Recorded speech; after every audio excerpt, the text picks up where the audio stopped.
Assalomu alaykum azizlar. Tutayotgan rozalaringiz o'z dargohida qabul bo'lsin. Hozir men sizlarga bir hikoya o'qib bermoqchiman. Mana shu hikoya barchamizni yanada halol bo'lishlikka chorlaydi.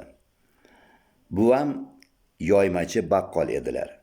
Yoshlari bir joyga borib qolganiga qaramay, Xudo bergan kuni kallai saharlab bozorga yo'l olardilar. Qarindosh urug'larning qat'iy e'tirozlariga qaramay, yumushlarini qo'ymasdilar. Uyamay qo'ya qollaring. Men ishdan to'xtasam o'lib qolaman. Allohga shukr, farzandlarim toparmon tutarmon, mehribon, ro'zg'orda kamchiligim yo'q, lekin imkoniyati qadar har bir odam tirikchiligini o'zi o'tkazishi kerak deb aytar edilar. O'qishdan keyin bozorga borib u kishidan xabar olardim. Dam olish kunlari esa kun bo'yi birga bo'lardik. Buvam doimo halolidan qo'ymasin, tekini baribir teshib chiqadi deb ko'p takrorlardilar. 8 yoshlarda bo'lsam kerak bir kun yo'ldan 3 so'm pul topib oldim.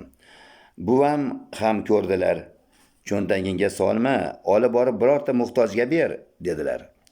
Shu payt ro'paradan kelayotgan 3-4 mahalladosh kishilar buvam bilan so'rashib ketishdi. Meni bolalik qilib pulni cho'ntagimga soldim-u, unutdim. Uyga kechqurun qaytdik. Buvam xufton namozini o'qib, biroz hordiq chiqarganlaridan so'ng savdodan tushgan pulni sanay boshladilar. O'rgansin deb meni ham yordamga chaqirdilar. Har doim 2 marta sanaydigan odam bu gal 3 marta sanadilar. Lekin ko'ngillari to'lmadi. O'g'lim, negadir pul ancha kam chiqyapti. Qani, yana bir sanachi, dedilar. Sanadim. Natija bir xil edi. Ko'zoynaklari ustidan menga sinchiklab qarab, "Sen hech narsa olmagan edingmi?" deb so'radilar. "Yo'q." "Nega bo'lmasa kam chiqyapti?" deb xayol surdilar. Men xijolat bo'la boshladim. Shu payt buvam, "To'xtachi, ertalab topib olgan pulingni nima qilding?" deb so'rab qoldilar.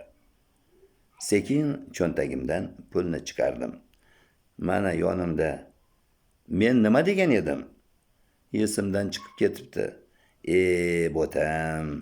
Tekin topilgani teshib chiqadi baribir. Mana kasri bugungi savdoyimizga uribdi. Tez palonchi qo'shniga chiqarib ber-da, tavba qil, dedilar siniq ohangda. Azizlar, haqiqatda birovni haqidan qo'rqishimiz kerak. Mana nima bo'ldi? Mana hozir ularni savdosiga mana ziyon bo'ldi-da. Shuning uchun doimo to'g'ri bo'lishimiz kerak. Hozir men sizlarga bir rivoyatni aytib bermoqchiman. Bir ustoz bor ekan, shogirdlariga aytibdiki, hech kim ko'rmagan joyda bittadan tovuq so'yib kelinglar debdi. Shunda 9 ta talaba tovuqni so'yib kelishibdi. Bitta talaba esa tovuqni tirik holida olib kelibdi. "Sen nimaga so'yib kelmading?" deb ustoz so'raganda, shunda haligi talaba aytibdiki, "Men unaqa joy topa olmadim. Alloh ko'rib turibdi-ku", degan ekan. Shuning uchun ne ish qilsak ham doimo Allohni yodimizdan chiqarmasligimiz kerak. Hammasini hisob kitobi bor, azizlar. Assalomu alaykum va rahmatullohi va barakotuh.